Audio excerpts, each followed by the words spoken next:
Morning friends, कैसे हो सब। मुझे आशा है कि आप सब स्वस्थ होंगे। आज का हमारा विषय है हिंदी, कक्षा 8। हिंदी में हम देखें तो हमारा 9वां पाठ दिया गया है ममता।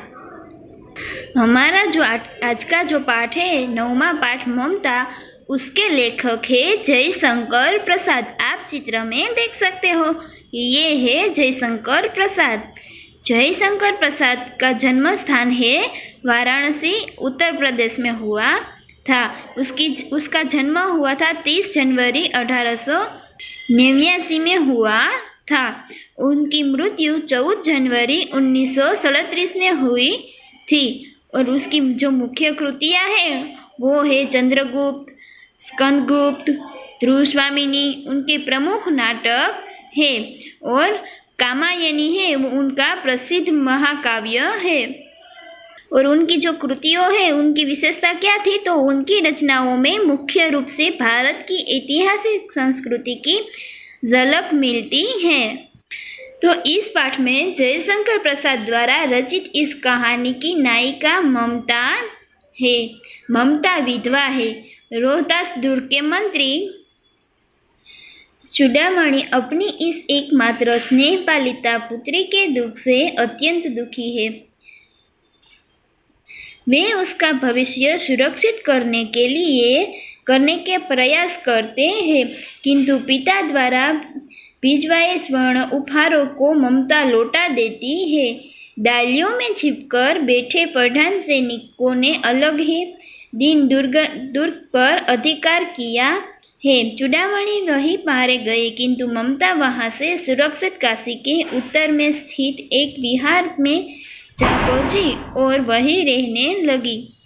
लंबा समय बीत गया। अपनी झोपड़ी में बैठी ममता दीप के आलोक में पाठ कर रही थी कि एक भीषण और हताश आकृति ने आश्रय मांगा।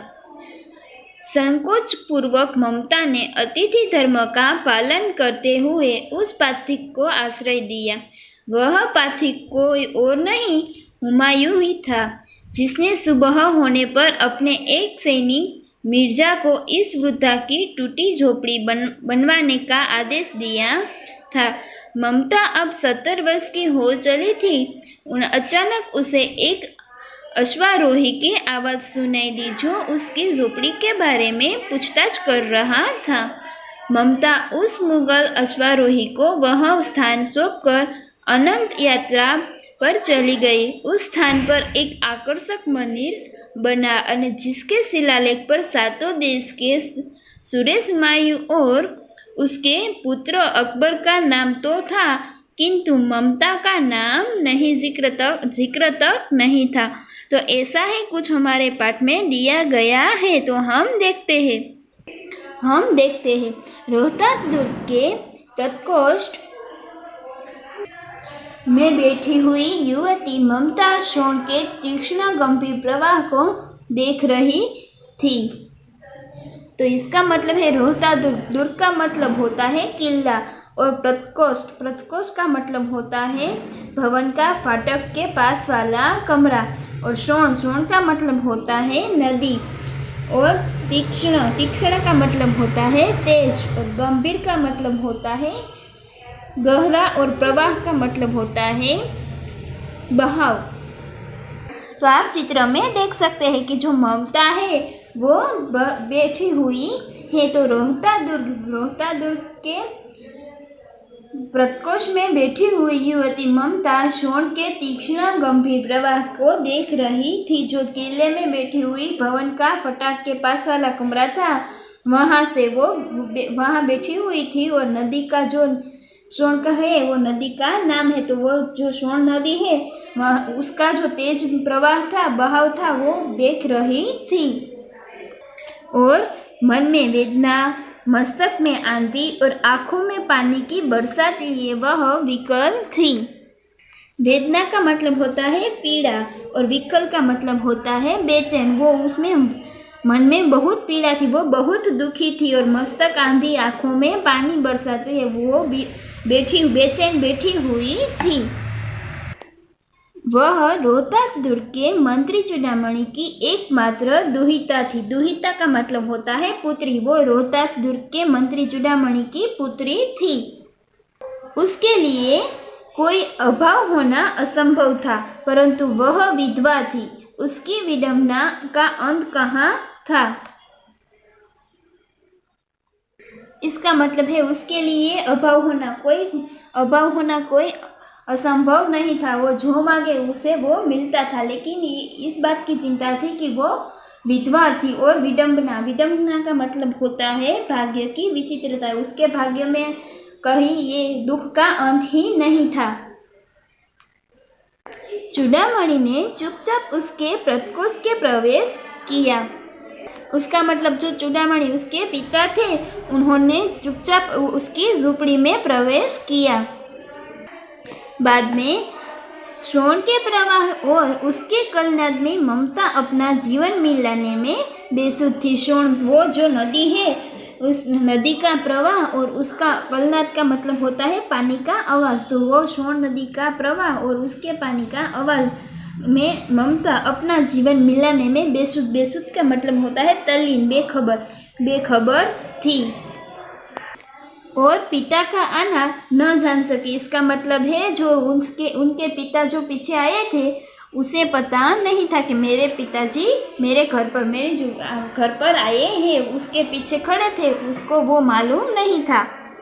बाद में जो चूड़ामणि है वो सोचने लगे कि मेरी बेटी इतनी दुखी है, और कहा कि स्नेह पालिता पुत्री के लिए क्या करें, यह स्थिर न कर सकते थे। बाद में वो लौटकर बाहर चले गए और ऐसा प्राय होता, परंतु आज मंत्री के मन में बड़ी दुर्धिता थी।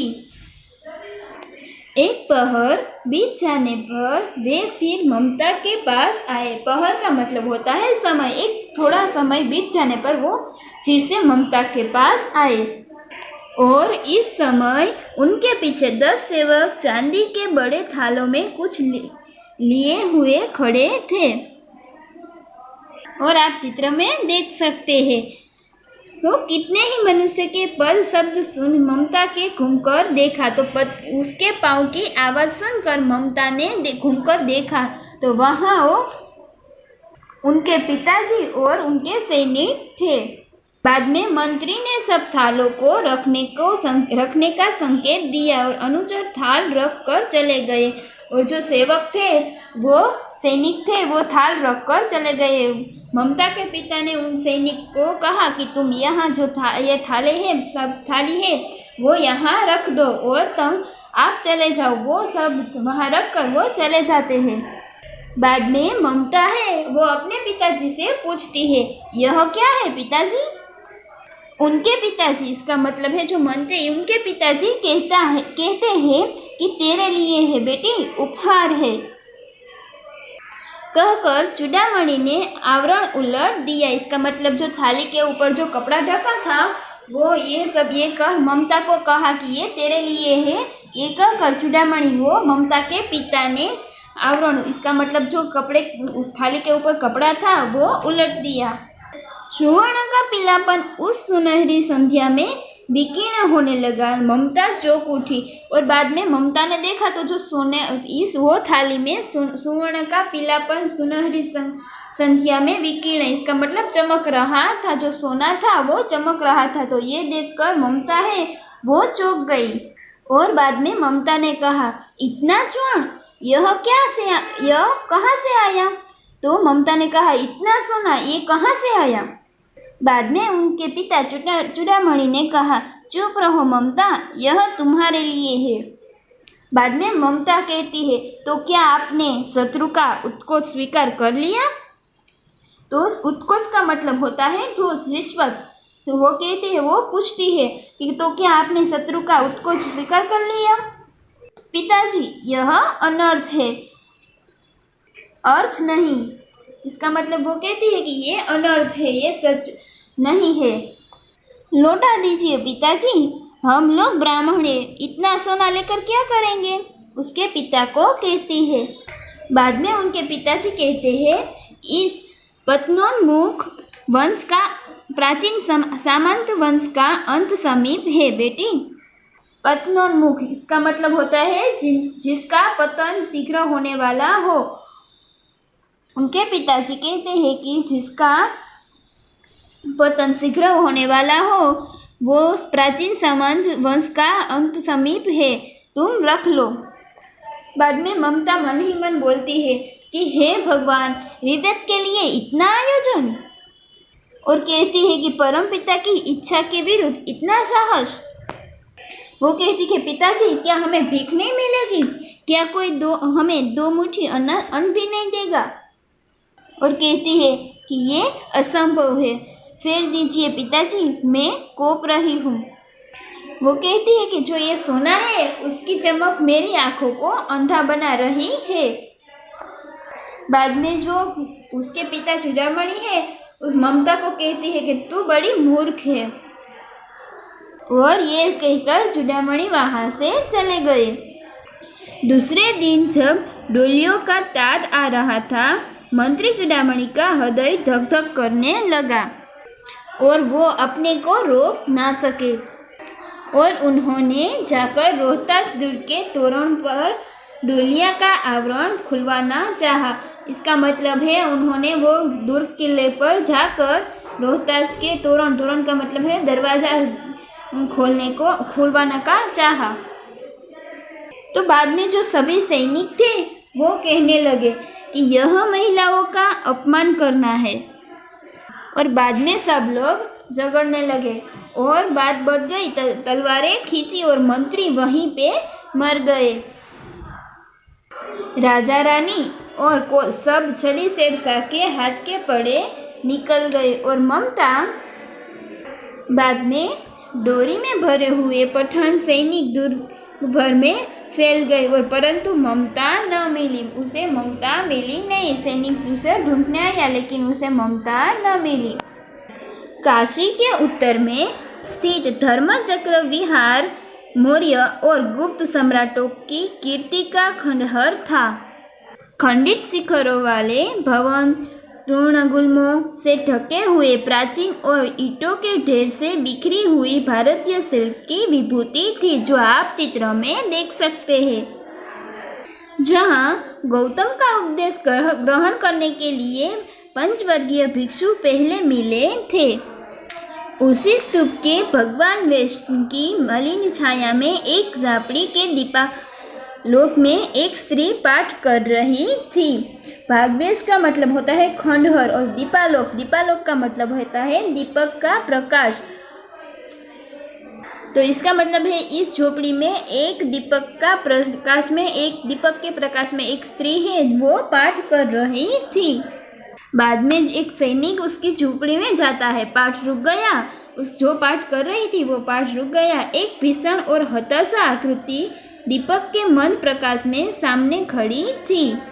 में इसकी झोपड़ी में एक सैनिक आया, तो वो स्त्री जल्दी से उठी और अपने कपाट बंद करना चाहा, परंतु अब व्यक्ति ने कहा वो दरवाज़ा बंद करना चाहा, लेकिन वो व्यक्ति ने कहा कि माता, मुझे आश्रय चाहिए। आश्रय का मतलब सहारा, यहाँ रहने के लिए जगह चाहिए। बाद में उस स्त्री ने पूछा कि तुम कौन हो? तो वो कहने लगा, मैं मुगल हूँ, चौसा युद्ध में शेरशाह से विपन्न होकर रक्षा चाहता हूँ। और वो कहता है कि इस रात अब आगे चलने में असमर्थ हूँ। इसका मतलब मैं आगे चल पाऊँगा नहीं, मेरी हालत ऐसी है कि मैं बहुत थक गया हूँ, अब मैं इस रात आगे चल पाऊँगा नहीं। वो स्त्री पूछने लगी, क्या शेरशाह से? और वो सैनिक कहता है कि हाँ माता, शेरशाह से। बाद में वो बोलती है, परंतु तुम भी वैसे ही क्रूर हो, वही भीषण रक्त की प्यास है, वही निष्ठुर प्रतिबंध तुम्हारे मुख पर भी है। सैनिक, क्रूर का मतलब होता है निर्दयी। वो कहते हैं कि तुम भी वैसे ही निर्दयी हो। और बाद में वो मना करती है कि मेरी कुटी में, मेरी झोपड़ी में स्थान नहीं है, जाओ कहीं दूसरा आश्रय खोज लो।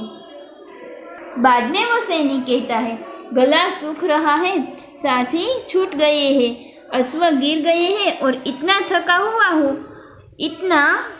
थका हुआ था कि वो वहीं पे बैठ गया। वो कहने लगा कि मेरा गला भी सूख रहा है, मेरे जो साथी थे वो भी आगे चले गए हैं और मेरा जो अश्व था वो भी निकल गया है और मैं इतना थका हुआ हूँ।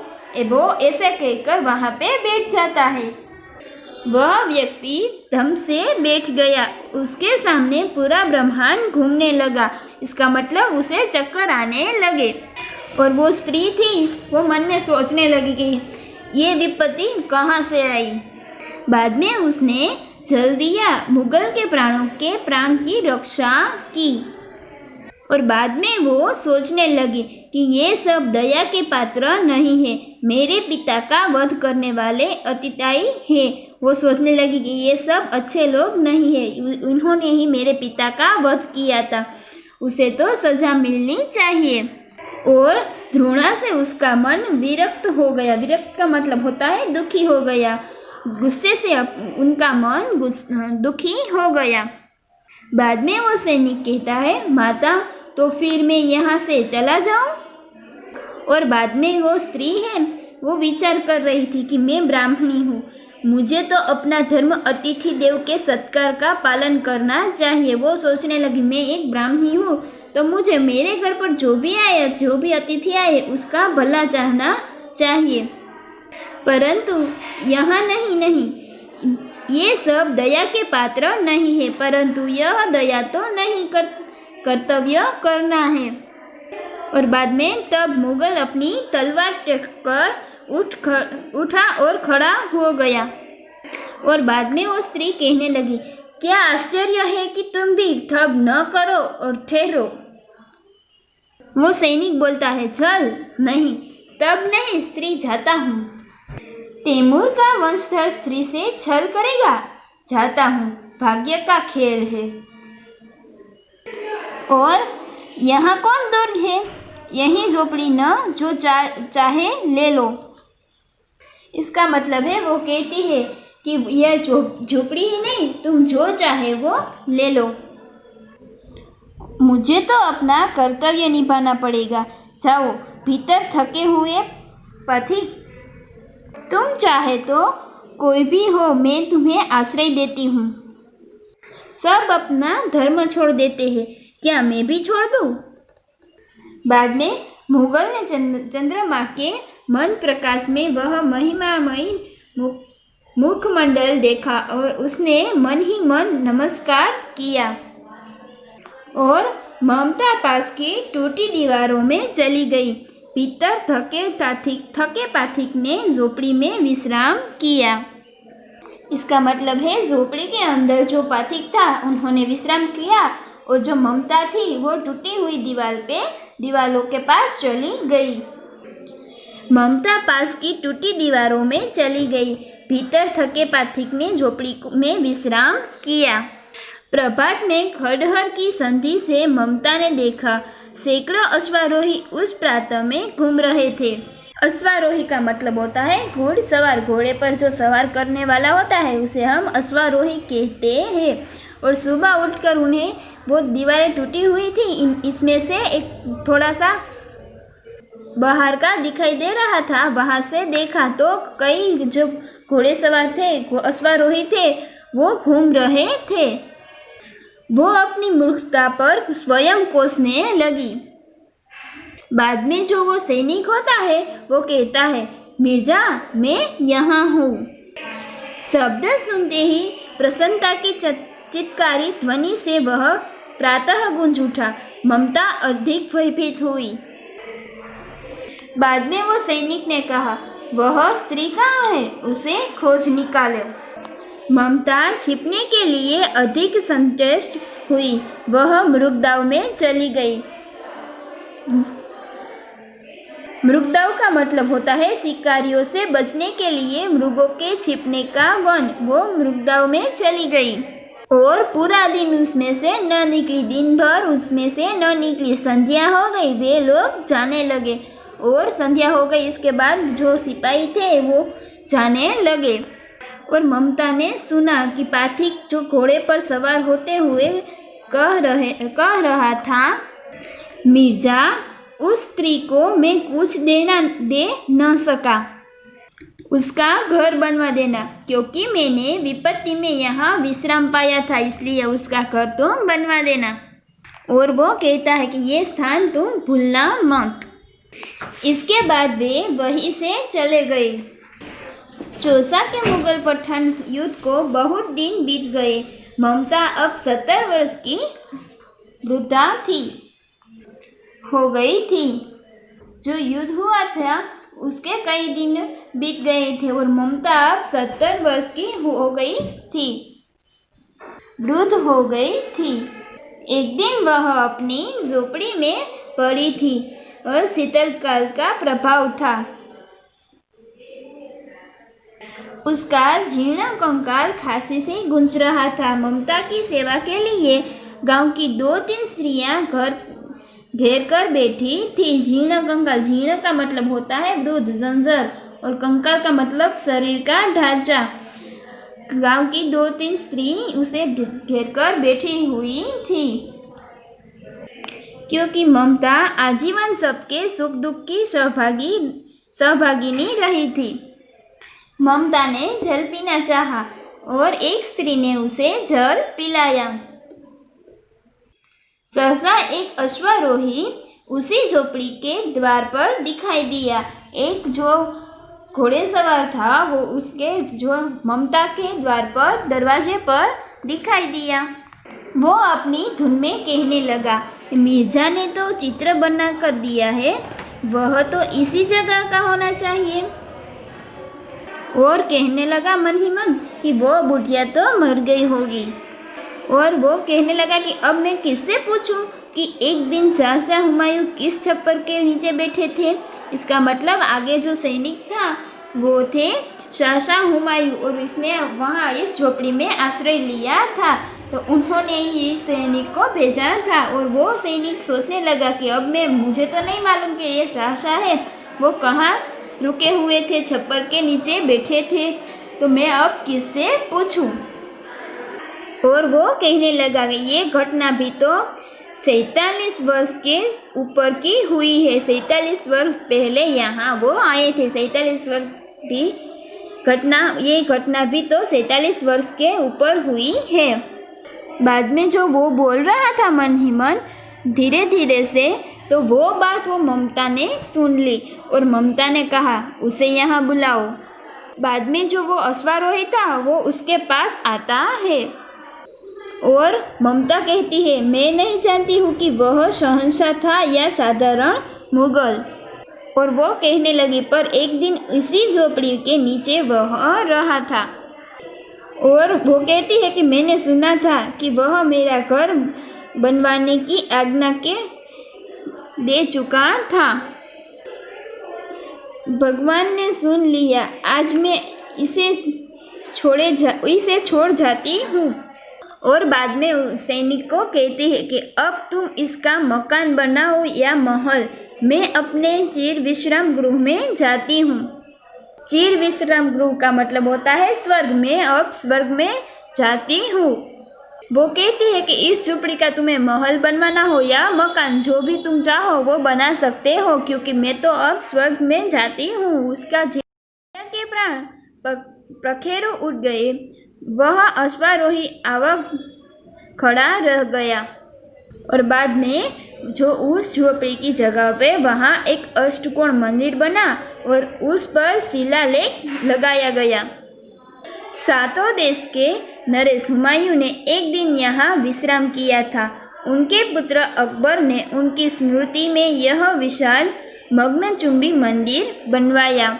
इसका मतलब जी ममता की झोपड़ी में जिन्होंने शहंशाह ने विश्राम किया था वहाँ एक अच्छा महल विश्राम किया था, वहाँ इसके पुत्र अकबर ने महल बनवाया, मंदिर बनवाया, लेकिन उसमें ममता का नाम कहीं भी नहीं था।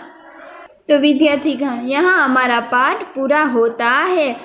ममता ने उसकी मदद की लेकिन उसका नाम कहीं भी नहीं आया। तो मुझे आशा है कि आज का हमारा पाठ 9वां ममता आपको पढ़ने में बहुत अच्छा लगा होगा। तो आज का हमारा हम इसके जो बाद का पाठ है वो हम इसके बाद के वीडियो में देखेंगे। धन्यवाद।